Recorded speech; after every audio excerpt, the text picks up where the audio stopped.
आज के इस वीडियो के माध्यम से हम लोग कंप्लीट समझेंगे कि भ्रूण विकास और जंतु उत्पत्ति के आधार पर ना हम लोग जंतुओं को जो है अलग अलग ग्रुप्स में बांटते हैं। एक जीवधारी जब परिपक्व हो जाते हैं ना तो वह अपने जैसे शिशुओं को जन्म देते हैं।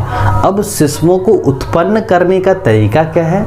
जैसे आपने देखा होगा कुछ जो है आपके पक्षियां हैं, कुछ सरीसृप हैं। जैसे कुछ एग्जाम्पल्स लें तो कुछ जो है आपके कौवे हो गए, मैना हो गया, तोता हो गया, ये सब, और आपके जो है मुर्गियां हो गए, ये सब के सब क्या देते हैं? अंडे देते हैं। यानी एक ऐसा जीवधारी है जो क्या करती हैं? अंडे को जन्म देती हैं, और वह अंडा जो होता है ना निषेचित होता है। यानी कि जब वो कुछ समय के बाद अपनी माताओं के पास रहेगी ना तो उससे आगे चल कर के उससे क्या बनेगा? एक शिशु का जन्म होगा। और जो विकसित प्राणी है ना उसमें क्या होता है? बच्चे को पैदा किया जाता है, बच्चे को जन्म दिया जाता है। जैसे मनुष्यों में, बंदरों में, गाय में, कुत्तों में क्या होता है? जीव शरीर के अंदर ही बच्चे पलते हैं, है ना। तो उसी को हम लोग जो है इस रूप में करेंगे कि भ्रूण विकास एवं उत्पत्ति के आधार पर, यानी कि जंतु की जो उत्पत्ति होती है ना इसके आधार पर हम लोग उसको दो ग्रुप्स में डिवाइड करते हैं। पहला है आपका ओविपेरस, वैसे जीवधारी जो अंडे देते हैं उसे हम लोग क्या कहते हैं? अंडयुज जीवधारी कहते हैं। क्या कहते हैं? अंडयुज जीवधारी कहते हैं। यानी एक ऐसे जीव जो अंडे देते हैं। और आप सबों को पता है जैसे कि कुछ पक्षियां हैं, कुछ सरीसृप हैं, ये सभी क्या करते हैं? अंडे को जन्म देते हैं। और अंडे में क्या होता है? फर्टिलाइज्ड एग रहता है। निषेचित एग्स होते हैं, निषेचित शिशु होते हैं जो क्या करके आगे चल करके एक शिशु का निर्माण करेंगे। तो हम लोग ओविपेरस एनिमल्स को यानी अंडयुज जीवधारी को कैसे परिभाषित करेंगे? तो हम लोग लिखेंगे वैसे जीवधारी जो अंडे देते हैं। क्या करते हैं? अंडे देते हैं। उसे हम लोग ओविपेरस एनिमल्स कहते हैं। इसमें भ्रूण का विकास एक के अंदर होता है। क्या होता है? इसमें भ्रूण का यानी एम्ब्रायो का जो विकास होता है ना वह कहाँ होता है? अंडे के अंदर होता है और मादा शरीर के बाहर होता है। अगर किसी भी अंडे का निर्माण हो रहा है तो अंडे बनते हैं कहाँ पर? मादा शरीर के अंदर बनते हैं। लेकिन जब बच्चे पलते हैं ना यानी भ्रूण का निर्माण विकास होगा तो मादा शरीर के बाहर होता है ना। तो अंडे देने वाले जीव को हम लोग एग लेइंग एनिमल्स भी कहते हैं। जैसे कुछ उदाहरण में आपके हैं पक्षियां हैं, सरीसृप हैं, है ना। ये सभी के सभी क्या करते हैं? अंडे देते हैं। और अंडे के अंदर जो है फर्टिलाइज्ड एग के चारों तरफ एक विशेष प्रकार का कवच रहता है जो किसका बना होता है? कैल्शियम कार्बोनेट का बना होता है। तो ध्यान में रखिएगा कि जितने भी सारे जो एग लेइंग्स एनिमल्स होते हैं जिसको हम लोग ओविपेरस एनिमल्स कहते हैं और हिंदी भाषा में अंडयुज जीवधारी कहते हैं, ये सभी के सभी ऐसे जीवधारी होते हैं जो अंडे देते हैं। अंडे देने वाले जीव को हम लोगों ने क्या नाम दिया? अंडयुज जीवधारी का नाम दिया। जिसमें आपके सरीसृप हो गए यानी रेंगने वाले जीव आते हैं, पक्षी आते हैं, ये सब के सब अंडे देते हैं। और अंडा जो होता है ना ढका रहता है जो किसके बने होते हैं? कैल्शियम कार्बोनेट के बने होते हैं ना। उसके बाद है आपका विविपेरस। क्या है?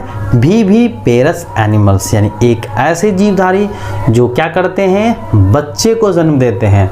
और इसको हम लोग हिंदी में क्या कहते हैं? जरायुज जीवधारी कहते हैं। क्या कहते हैं? जरायुज जीवधारी कहते हैं। तो इसको हम लोग डिफाइन करेंगे, आप नोट्स भी कर सकते हैं। वैसे जीवधारी जो बच्चे पैदा करते हैं उसे हम लोग विविपेरस एनिमल्स कहते हैं। इसमें भ्रूण का विकास, पोषण, ये सब के सब जो है ना मादा शरीर के अंदर होता है। जैसे बच्चे अपने मादा शरीर से जो है विशेष प्रकार के कनेक्शन के द्वारा यानी कि जो योजक होता है ना उसके द्वारा क्या करते हैं? ये जो हैं जुड़े रहते हैं जिसको हम लोग अपरा कहते हैं। है ना, कि जितने भी सारे बच्चे पैदा करने वाले जीवधारी हैं वो सभी के सभी जो है ना, उसमें जो बच्चे होते हैं वह माँ के द्वारा जो है एक कनेक्शन के द्वारा जुड़े रहते हैं, जिसको हम लोग क्या कहते हैं, अपरा कहते हैं। क्या कहते हैं, अपरा कहते हैं। और इसी अपरा से जो गर्भ में जो पल रहे शिशु होते हैं ना, उसको पोषण मिलता है। उसके बाद जो है उसमें क्या होता है, गैसों का आदान प्रदान होता है, उत्सर्जन होता है। जितनी भी सारी जो है ना प्रक्रियाएं होती हैं वो माँ के द्वारा जो है ना उस कनेक्शन के द्वारा होता है, जिसको आप डोरी भी कह सकते हैं, है ना। उसको हम लोग क्या कहते हैं, अपरा कहते हैं। अंग्रेजी भाषा में उसको प्लेसेंटा कहते हैं। तो पूछा भी जाता है आप लोगों को अपरा क्या है, इनके कार्य बताएं। तो अपरा क्या होता है, माँ और बच्चों के बीच की क्या होती हैं, एक डोरी जैसी संरचना होती है या कनेक्शन होता है, जिसमें गर्भस्थ शिशुओं में पोषण, उत्सर्जन, परिवहन, गैसों का आदान प्रदान, ये सब के सब उसी कनेक्शन के द्वारा होता है। तो इसे हम लोग क्या कहते हैं, अपरा यानी प्लेसेंटा कहते हैं। तो प्लेसेंटा का कार्य भी पूछा जाता है, प्लेसेंटा का क्या काम है, तो कहेंगे माँ और बच्चे के जो कनेक्शन होते हैं उसमें जो पोषण, परिवहन, उत्सर्जन की जो है प्रक्रियाएं इन्हीं कनेक्शन के द्वारा होती हैं। और अपरा के द्वारा जो निकलने वाले जो हार्मोन्स होते हैं ना, वह आपके क्या हैं, आपके जो है ह्यूमन प्लेसेंटल लैक्टोजन होता है। क्या होता है, ह्यूमन प्लेसेंटल लैक्टोजन होता है। और दूसरा है ह्यूमन कोरियोनिक गोनिडोट्रोपिन्स, है ना। तो आप यहाँ पर भी देख सकते हैं अपरा जो है कनेक्शन है, माँ और बच्चे के बीच का जो है कनेक्शन होता है, जिसके द्वारा जो कुछ हार्मोन्स निकलते हैं। और इसीलिए हम लोग अपरा को क्या कहते हैं, अंतःस्रावी ग्रंथि कहते हैं, है ना। तो ये सब आप नोट्स कर लीजिएगा, ठीक है। अब हम लोग बढ़ते हैं आगे। अगला जो है वो है ओवोविविपेरस एनिमल्स। क्या है, ओवोविविपेरस एनिमल्स।